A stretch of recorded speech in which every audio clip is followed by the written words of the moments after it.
I'm gonna go with it. All right. In the name of the Father and the Son and the Holy Spirit. Amen. Lord God, you have given me capacity to handle many demands thrown at me, but I'm still only human. I confess that my desire can be to know as much information as I can, to keep researching more, reading more, to know what is happening around the world with the global networking tempting me towards omnipresence. Give me wisdom to know when to stop scrolling. When I'm anxious for a reply, remind me that I can control what I can control and what I can't. When I am weary, give me reprieve. When I dread opening the inbox, spur me on with your grace and strength. When I sense the urgency rising up into panic, remind me to take in a breath and slow down my thoughts and submit my work to you. When I am impatient, grant me space to re-examine my desires and lay down my plans before you. Help me read, categorize, respond, and draft a reply that can be helpful, inviting, clear, collaborative, and purposeful to the human being at the receiving end, for their good and to your ends. In the sovereignly gracious presence, knowledge, and strength of Christ Jesus, amen. In the name of the Father, Son, and Holy Spirit, amen. Like I said, a bit of a cheeky prayer, but I mean, if we're going to start talking about sorry, I'm just, okay. We're going to start talking about email, I just thought we should really pray for our email inboxes. Okay. So some of you have come in today, maybe going like, one, being at inbox 0 is unrealistic. That's an option. Someone could be going in saying, like, what is inbox 0? Like, what are you even talking about? And maybe some of you are saying like, listen, I have a system for my emails and it's worked fine for me until now. And so I'm just going to keep doing it my way. But let's talk about why managing your inbox is so important.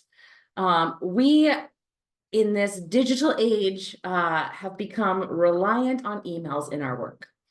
And in the yesteryear, when we would have memos and things coming to us, we do not, even with our post mail, like with our snail mail that comes to us from Canada Post, we do not let things sit in the mailbox until we're ready to use them, until we're ready to deal with them.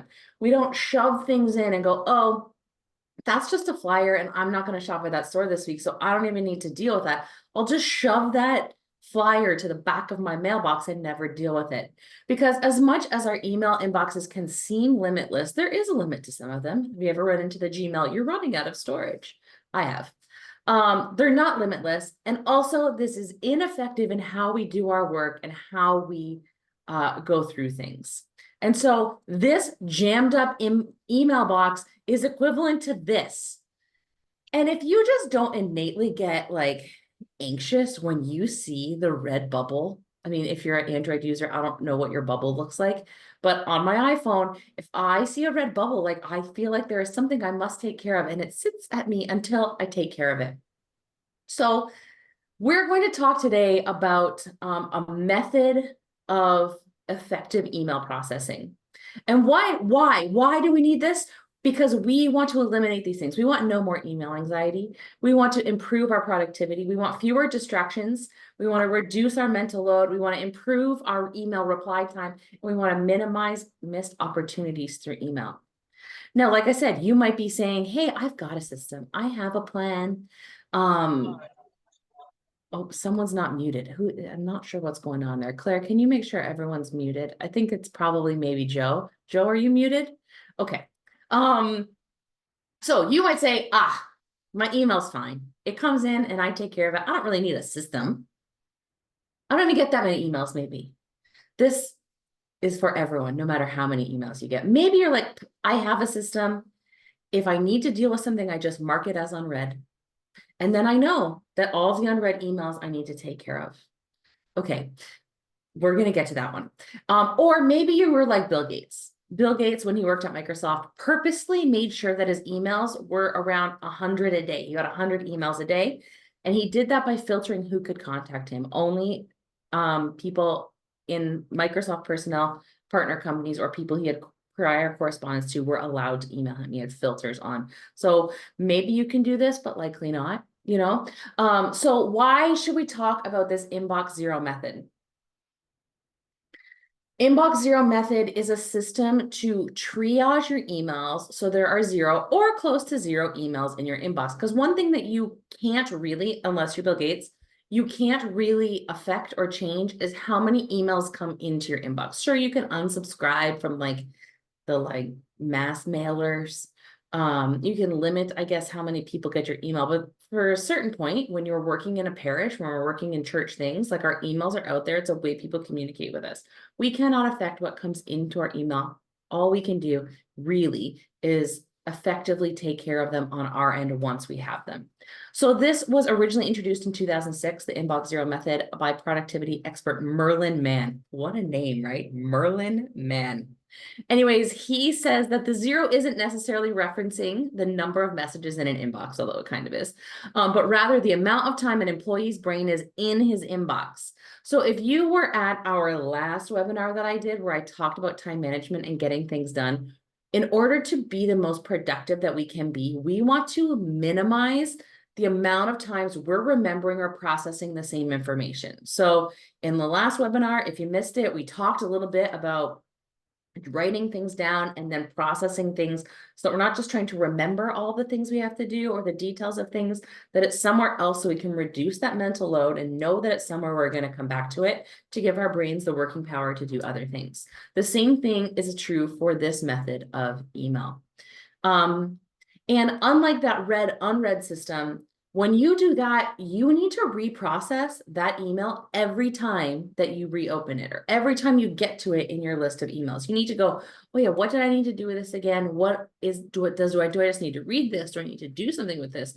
And so we're going to look at the zero inbox method or inbox zero method to eliminate that kind of reprocessing things over and over again.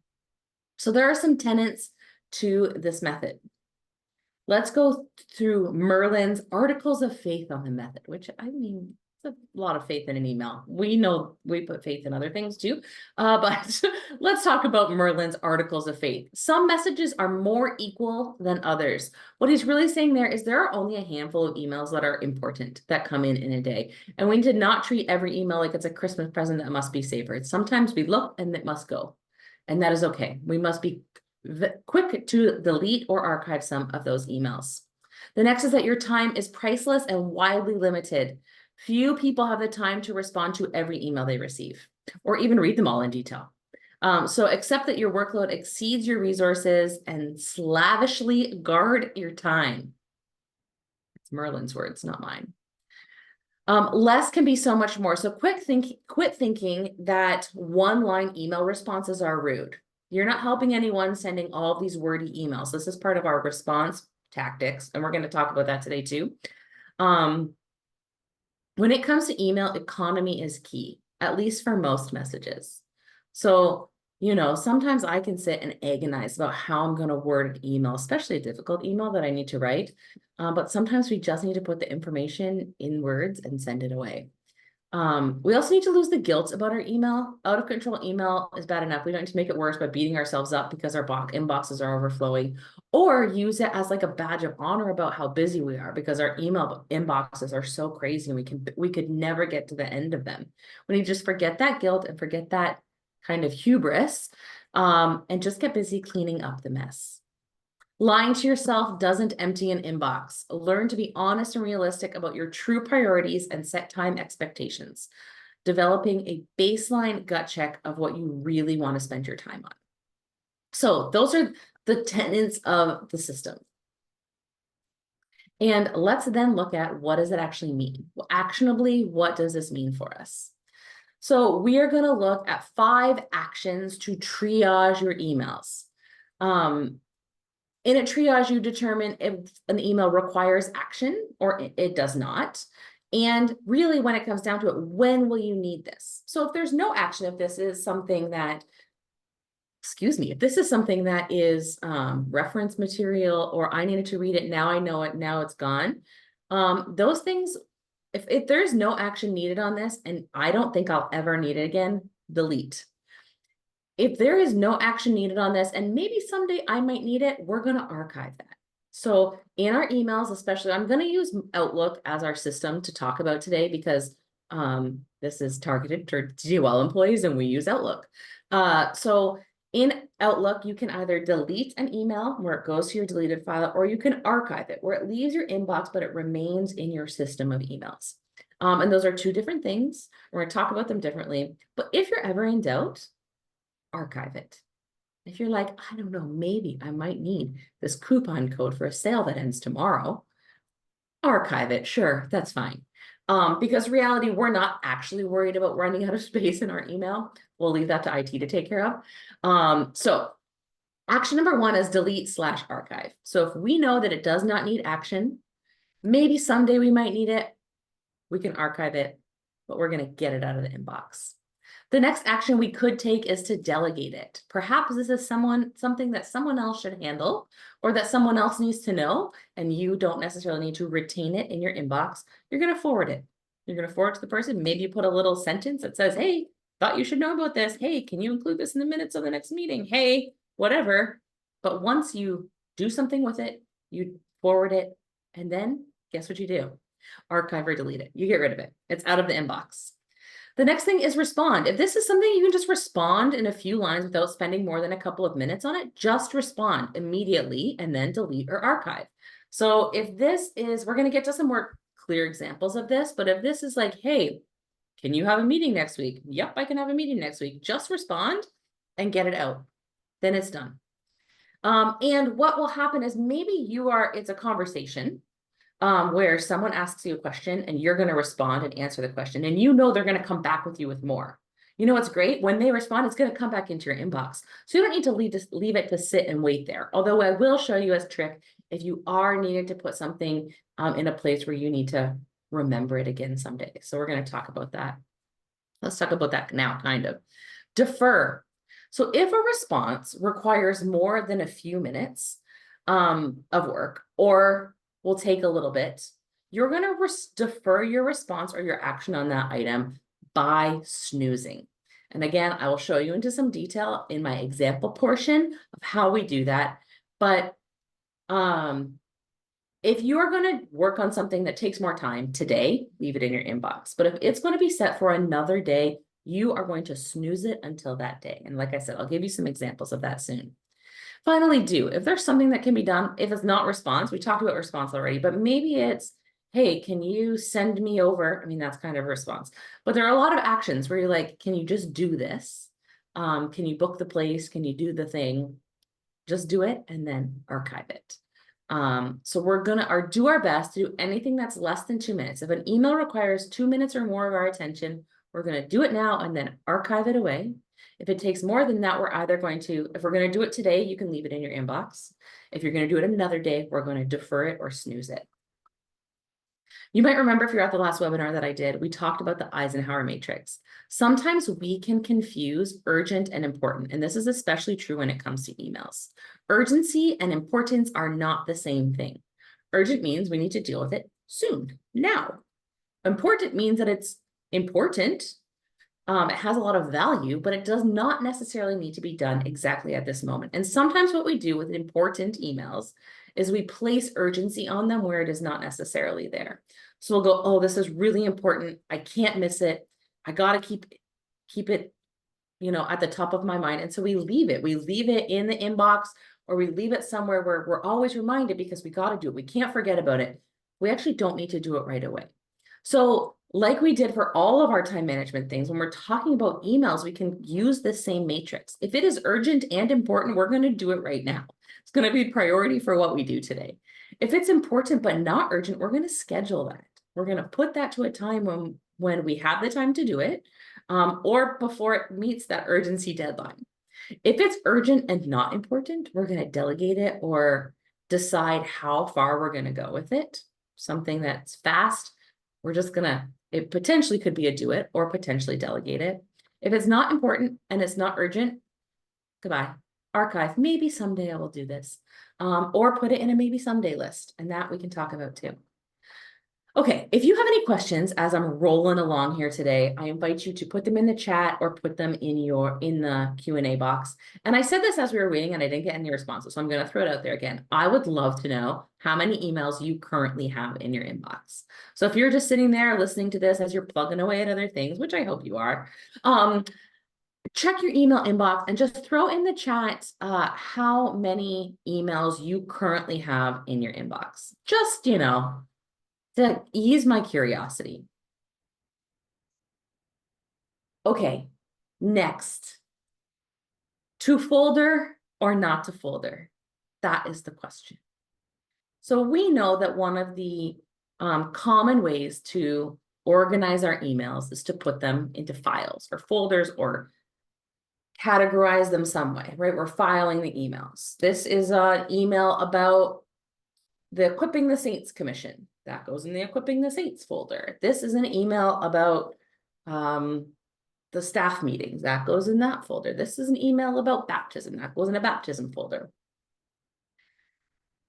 I am going to maybe make some of you uncomfortable and say, I believe the answer is not to folder. I know. But the reality is that search is as reliable as filing things, with maybe 2 exceptions. And so exception number 1 is if you use Outlook on it, like the Outlook application on your desktop. If it's like a program that you open on your computer and, oh my gosh, Claire's giving me a heart attack. She just sent me her email thing. She sent it just to hosts and panelists. So I'm going to hold off on to sharing it with you for just a second. But whew, okay. So I was talking about search is as reliable as folders, except if you are using Outlook as the program on your computer. Alternatively, I use Outlook as on the web browser. I open my Google Chrome and I go to to the mail website and I open Outlook through there. That system is farther ahead than the program. So if you are currently using the Outlook program, you may continue doing folders. But I would encourage you to maybe try using the online version of this instead, because a lot of the things that I'm going to talk about today are only going to work in the online system of Outlook. The old program does not have the updated capability that the online system for Microsoft 360 has. So if you're currently using that old program, some of this may not apply to you, but I'm encouraging you to maybe try putting it on your on the internet browser to try some of these things out. So foldering, there was a study done, and I don't know who the study was by. I can find it. I meant to put it in here, but that it takes up to 67 hours a year to establish and maintain an email folder system. Okay, that's crazy. That's too much of your time spent on filing emails. Now, we file things in paper in folders because there's no magical system to put a stack of papers in a pile and have an algorithm search through them to find the right piece of paper for us. But for emails, there is. We can use a search function in email that is just as reliable as you would have to go, okay, I know that I need a agenda for a meeting I have this afternoon. We have an Equipping the Saints Commission meeting this afternoon. I need the agenda for it. So I could go through my brain Rolodex and be like, I would have filed that in Equipping the Saints when I got it. So now I'm going to go through Equipping the Saints and search through and find. It's probably going to be near the top, but maybe I'm looking for an old one, whatever. Alternatively, I could type into my search bar on Outlook. It's at the top of Outlook, and we're going to, again, we're almost at the example portion of the webinar, and I can type in the same things I would look at. I want to find agenda for Equipping the Saints. So I'm going to put Equipping the Saints agenda in my search bar. I also know that Olwen sent it. She is the one who sent the email. So I'm going to put from Olwen Supine, or O Supine at dol.ca. And then I'm going to put agenda. And as you're using the key terms in that search bar, the same ones you would use to go look in, however many folders you have, and remembering how you're doing that, the algorithm is going to search and find it for you. So here are a couple search tips and tricks. If you know exactly what you're looking for, I know this is going to say equipping the saints agenda. So you can put that in quotations and it's going to look for phrases that just have those words in that order. If you just want the general idea of equipping the saints agenda, you're going to put the whole word in, no quotations, and it's going to find all of the things that has equipping and saints and agenda in it. And you're going to get a lot more information than maybe you need. You can also, like I said, look for the person it was sent to or sent from or even CC'd. So if you put to : or from : or CC'd the person, then you are going to be able to find who it's from. And you can, it has an attachment, you can put you should put has : attachment. And that would include anything that has an attachment. If you know the time frame, I know this was sent before March 1st. I don't actually know that, but let's say, or before March 1st, after March. I don't have examples in my brain, so these might not make sense, but you can put that in the search term, before or after, sent before or after a certain time. If you know little bits of all of these things, you could put that all into the search bar and it is going to find the email for you. I dare you to try. Not right this second, but I do dare you to try. Okay, so I am going to say no to folders, like I said, except. The other except, so one is if you're using the desktop version. The other is if you are collecting emails about a specific thing. So for example, I was getting folders sent to me when I was doing the Synod project, and lots of people were sending me emails specifically about a certain thing. And I would put all those in a folder so that I knew when it was time for me to compile all of that, I would get it. Now, alternatively, I actually think the better system with that would be to have some sort of online form. So all of the results and answers are going to a single place already. But if, for an example, you are getting all of the emails from your liturgical ministers about something and you need to put it in a folder for one specific project, then that would make sense. But only if it all is for the same thing. You're gonna need to access a group of emails about the same thing at the same time. Now you will notice I have these other three folders here, or these other three things with the asterisks. These are folders I do use. So we talked a little bit before about, well, what if I need to wait for something? What if I need to check back in? So I do have a folder that's waiting for. So this is something that I don't take the next action. Someone else needs to take the next action, but I don't want to lose the reminder that I need to do it. That goes in my waiting for. I also have a folder for important reference. So really there's only one email in my important reference folder right now. And that's when we use an enterprise rent-a-car, we need to use a certain number to book the car. And I just keep that in my reference. So I always know where to find it. I could probably store that information somewhere else too, but I just know it's in an email and it's in that reference folder. And finally, I have a to read folder. Sometimes different people, but mostly Joe Bazina, send me emails of oh, I thought you might like to read this. And the moment the email comes in, I probably don't have the time to read it. So I do have a folder. And then when I have a minute, I go, oh, there were some things that Joe had sent me to read. I go to my to read folder and I have the opportunity to read documents that maybe I didn't have the time to read in the moment. So those are folders that I do use. The reason those have an asterisk is because an asterisk will bump those up to the top of your list. So let's jump into my inbox. So here you'll see actually my to read is not showing up here, but that's fine. So as you see over here, we do have my waiting and frequently, and the reason those are up near the top is because they have stars next to them. And I used to folder things, so I have all my old folder things in this archive project folder. But this is my goal, especially by the end of the day, to have an inbox 0. Sometimes when I know I need to work on things throughout the day, things do stay in my inbox, and I do not use the system perfectly. I don't know if anyone uses the system perfectly, but this is the goal. We're going to take a pause before I get into the examples because you guys did send in your numbers, and thank goodness Claire is the worst culprit here. But we got Deacon David has 40 in his inbox. 10 need to be responded to and 30 are information for something in the future. So they're oh, I need this. I'm going to need this, but I don't need it right this second.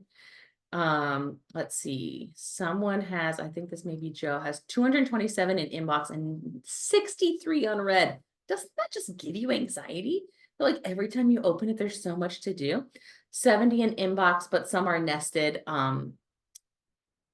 separately. So they're kept separately. 70, but only 90 are unread. Claire's coming in with 2,140 emails with 383 unread.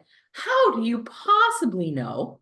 How do you possibly know what you're supposed to do with all of those, except the top 20 that you see on a regular basis? Like, how? Anyways, I hope that this helps. Okay, so let's dive in. I'm going to show you some examples of what we're going to do when we're triaging our emails. So here is an example of an email. At this point, I have 11 emails in the inbox. All of them are from Claire at the exact same time. It's almost like we planned it.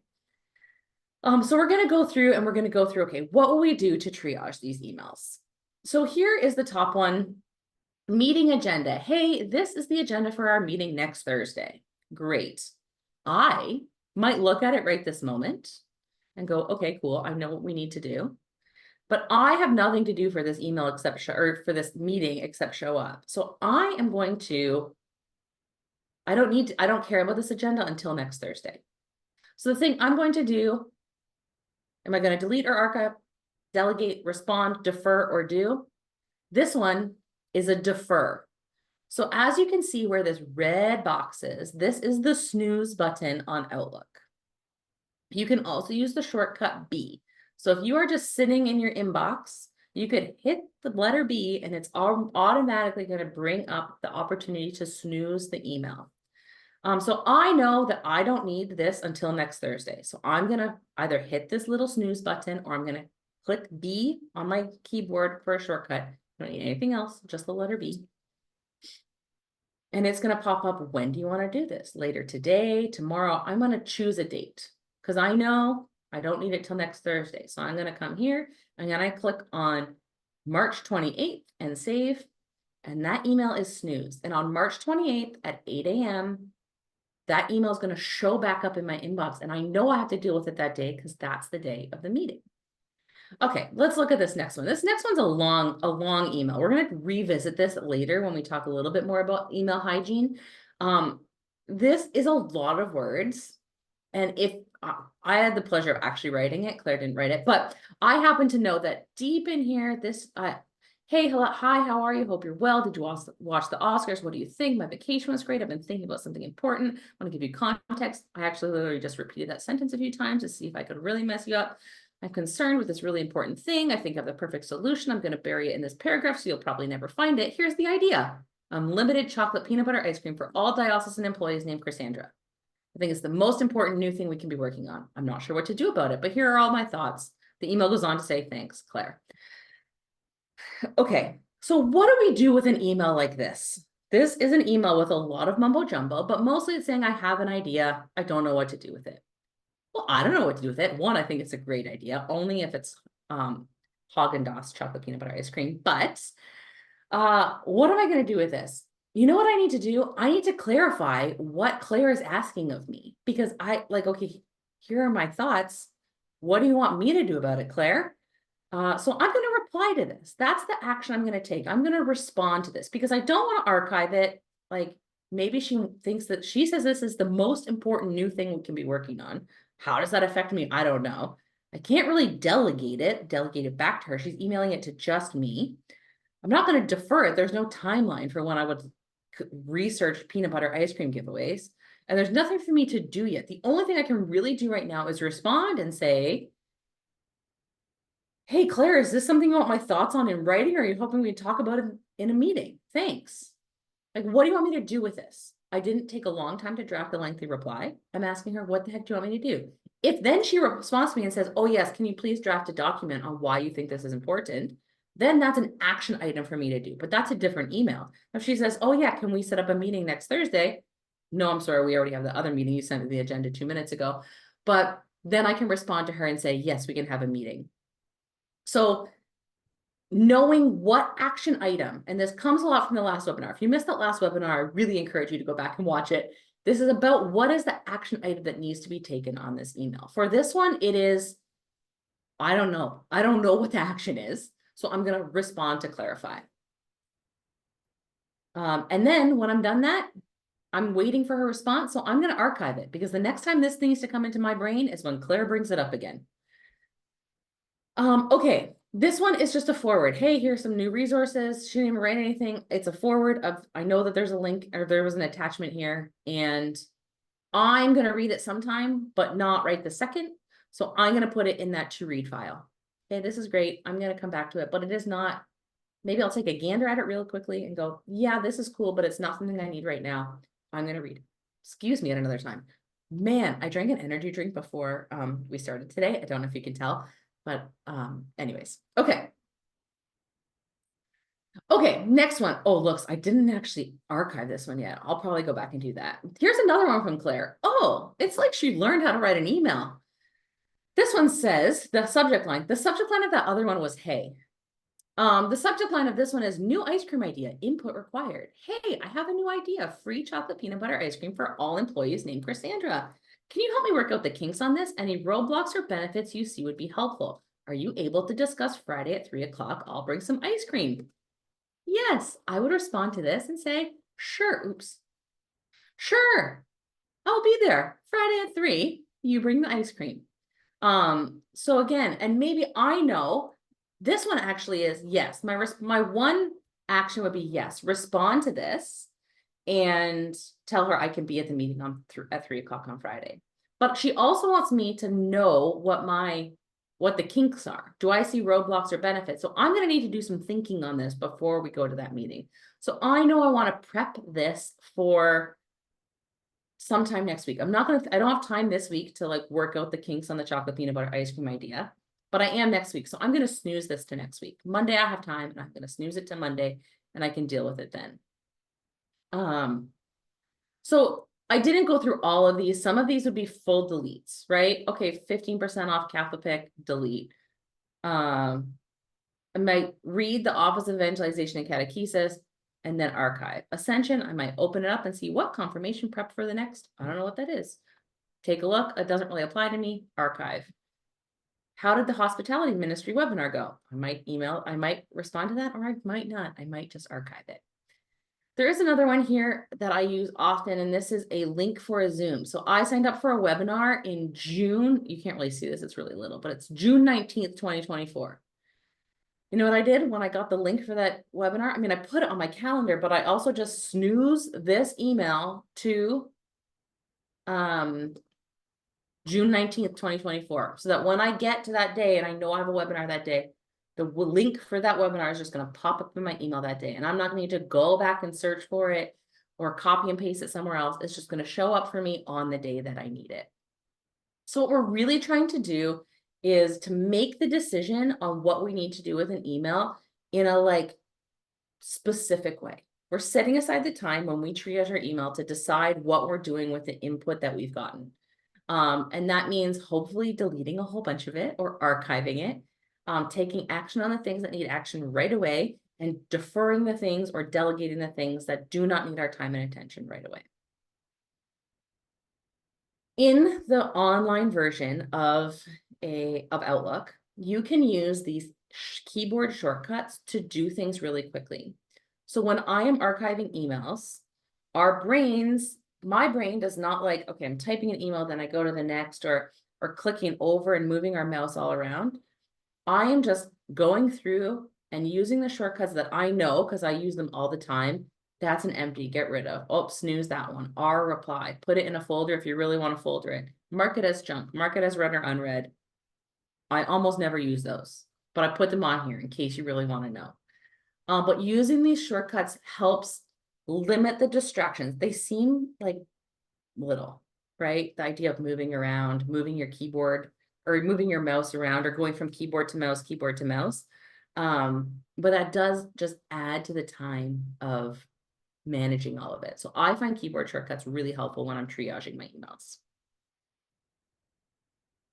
Okay, Cassandra, this is lovely. Maybe I see how this could help, but I have 2,140 emails in my inbox right now, and 383 of them are unread. How in the world am I going to get started with an inbox zero method? Well, do I have the answer for you? You're going to do a big reset.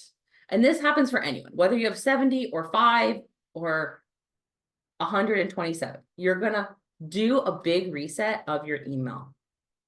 So today or tomorrow, you're gonna take some time. This is not gonna take that long. Well, maybe for Claire, it might take a couple extra minutes. Excuse me. So you can, you're going to go to your email and you're going to select everything that you see that you know you need to take action on. Okay. And you're going to snooze it. Maybe you need to go through some of them and go, what do I need to do on this again? Everything that you know that's sitting in your email box right now that you know that needs action, whether that's today or another time in the future, or you need to forward it or whatever, everything that is actionable, you're going to check and you're going to snooze them until later that day. Okay. Snooze them till whenever, even if you're actually going to get to it before. Snooze them for an hour away, or snooze them until later that day and they go into a snoozed email inbox. But you're going to snooze them until later that day. Then you're going to select everything else and archive it. Okay, so, or alternatively, you can put it in a folder called before the reset or something where you say, I just want to know that all the emails that I've treasured in my inbox for so long, that have just been accumulating there, and I just look at lovingly every day in my inbox, I don't want to lose them. So create a folder that says everything else, all the stuff before I started inbox 0. I'm going to put it over there and archive it so I know it's there if I ever need to find it, because that will be just as organized as it currently is. Okay, and then all the snoozed emails are going to come back into your inbox and you're going to start your triage process from there. That's how you're going to do your big reset.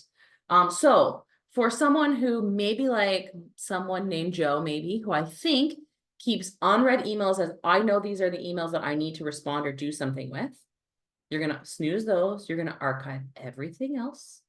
And you're going to come back and triage the 63 unread emails.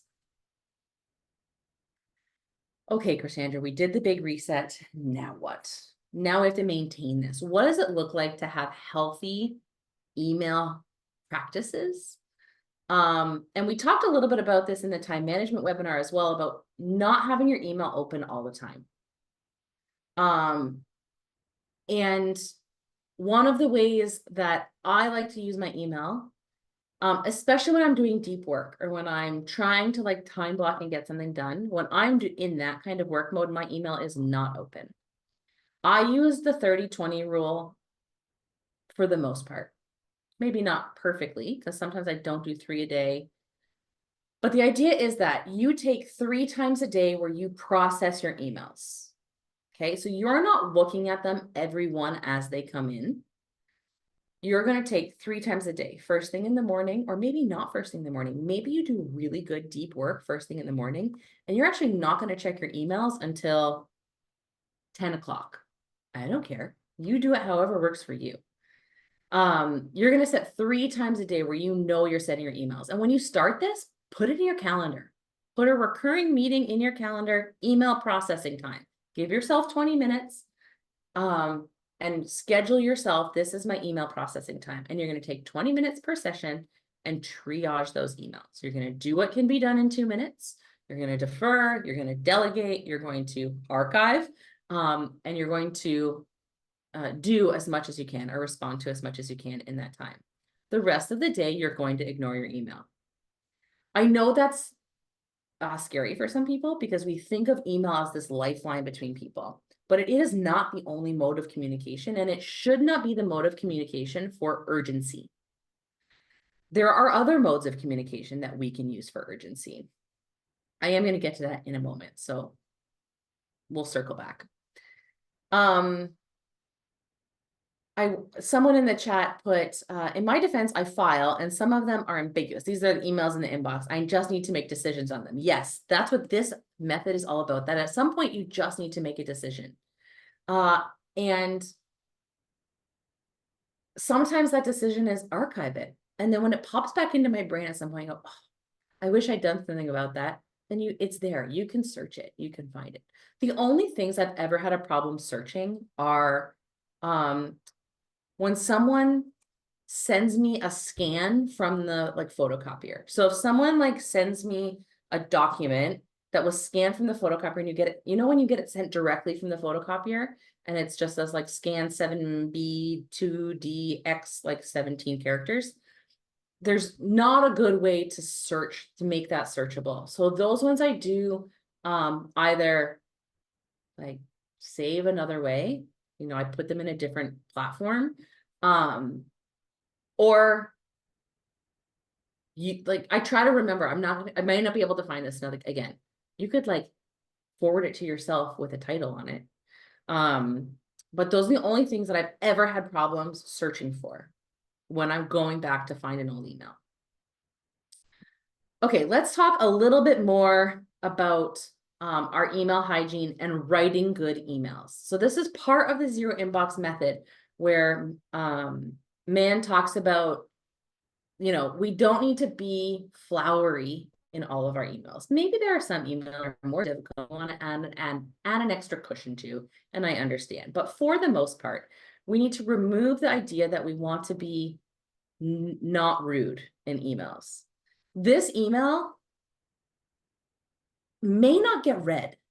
It is the most important new thing that we could be working on, and yet it is buried in paragraph 4 in the middle of a paragraph with no clear action, no title. Like there's no understanding of what the heck we're supposed to be doing with this. This is a badly, badly written email that, one, is probably not going to get action taken on it, and B, may not even get read. So what are we going to do instead? And this is where this kind of model comes up. One of the rules for writing a good email is the 5-sentence rule. So maximum 5 sentences in an email. Keep your sentences direct and to the point, and use bullet points for concise lists. Everything needs a clear call to action if action is needed. Okay, so here, 1, 2, 3, 4 sentences. I have a new idea. Here it is. Can you help me work with the kinks? This is what I kind of want from you, and this is the action we're going to take. Thanks. Also note that at the top, the subject line tells me exactly what's happening. There's a new ice cream idea that needs my input. This email, in the world of seas of emails, in the world where other people have never heard about zero inbox, and they are just wheeling and dealing with 3,000 emails in their inbox, and they don't have time for them all, that other email, this one, is going to get ignored, and it's going to get not responded to. But this one, we know there's a lot better. I'm not saying you're guaranteeing response or action on this, but you're a lot better chance that you're going to get response or action on this to something else. Another method for writing good emails is to give 2 answers. So let's say you have an email that you're like, no, this just needs more. Like, I need to explain exactly what I'm thinking. Here's my methodology. Here's my thoughts on it. You're going to actually give 2 answers. First, you're going to give a concise, this is what this email is about, and here's the action I'm requiring for it. And then here are some more details. So people do not have to go to the bottom of your long-winded explanation to get to the action and the point of it. They can go, okay, this is the summary. I only have time for a summary right now, and he's asking for a meeting this week.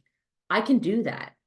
And before that meeting, I'll circle back and reread this email. So give the concise answer first, and then a more detailed version. So those are 2 ways that you can just write better emails to the people internally, to your colleagues, but also to the people who are serving. Oh, this slide's wrong because it's how to write good subjects, and I didn't actually put in the information here. But this goes back to, how are you using the subject line of your email?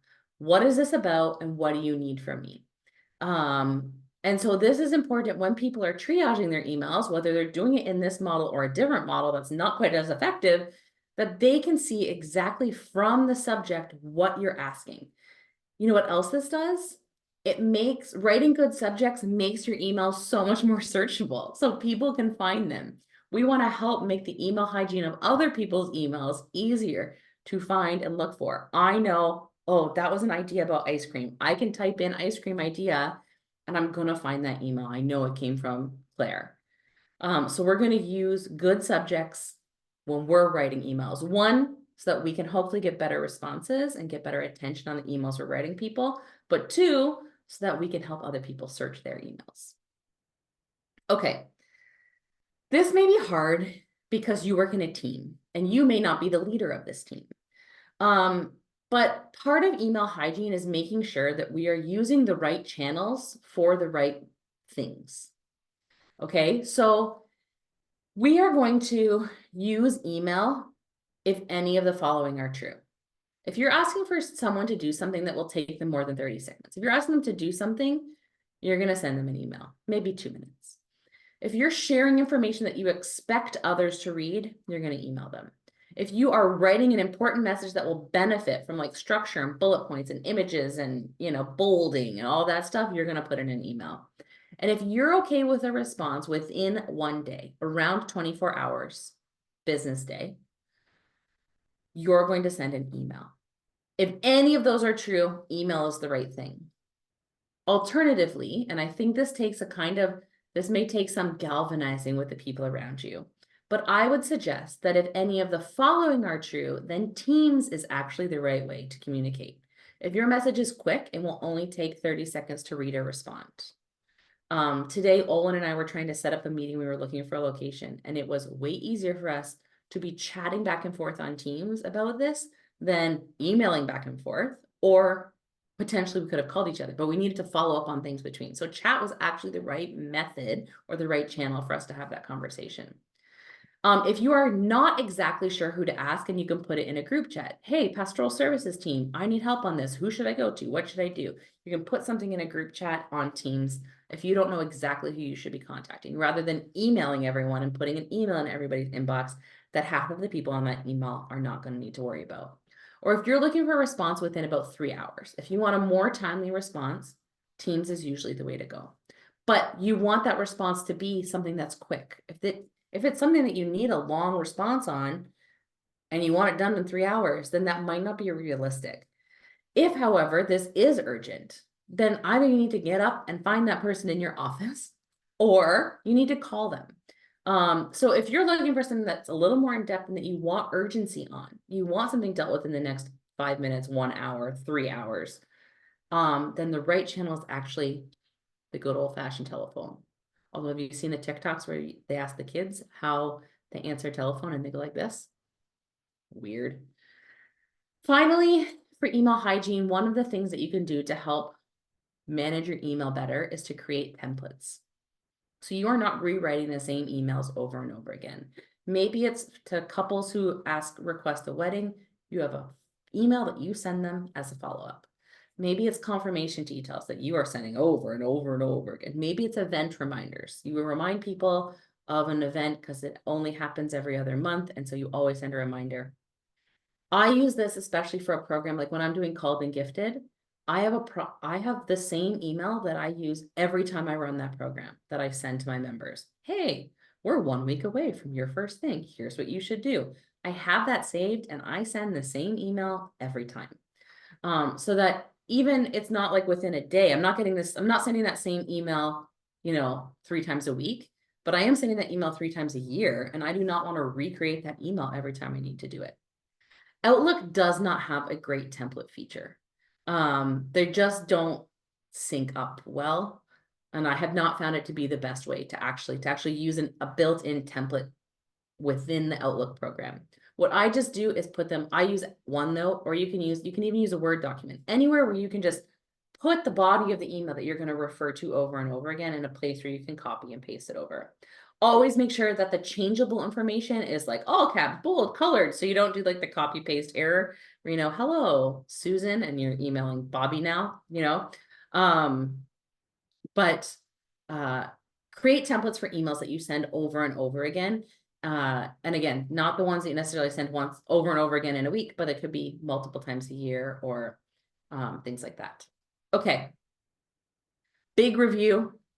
We want to reduce the mental load that comes with emails. We do not want email anxiety. So we're going to triage our emails with 5 actions. We're going to make ourselves make decisions on what needs to happen with these emails. We're not going to be worried about putting them in a folder. We're going to take away that worry. We're just going to archive it if we do not need to take action on it. We're going to set times where we process our emails. And like I said, you can put it in your calendar to start, to give yourself the habit of going through. And finally, not finally, we got 2 more things. Write good emails with good subject lines. Keep them straight and to the point. Highlight your topics and make them easy to read with bullet points. And use the right communication channels for the right things. All right, that is it. We're at 2:21. Does anyone have any questions? I'm just going to do a quick little look in the chat because I did get Deacon Jim talked about another way. Is to put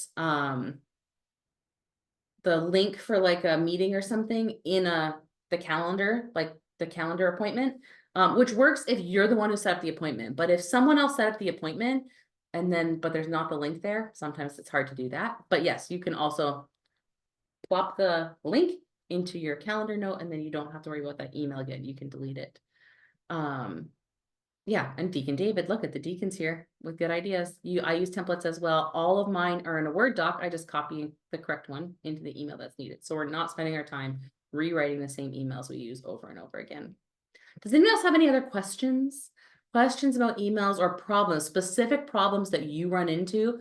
Like, the reason this is not going to work for me is, you can add it to the body of the email or body of the appointment. Thank you, Deacon Jim.